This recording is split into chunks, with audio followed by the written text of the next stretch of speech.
පුස්ත විමානේ පරසතු කොසොම සාදු වඳිමේ මාගේ ගෞතම සමීද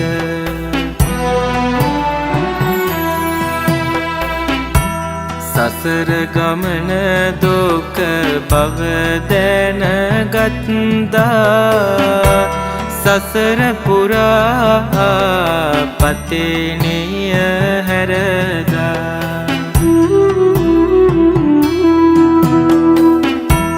අතිර භවයේ සැනසුම් සුව සොයලා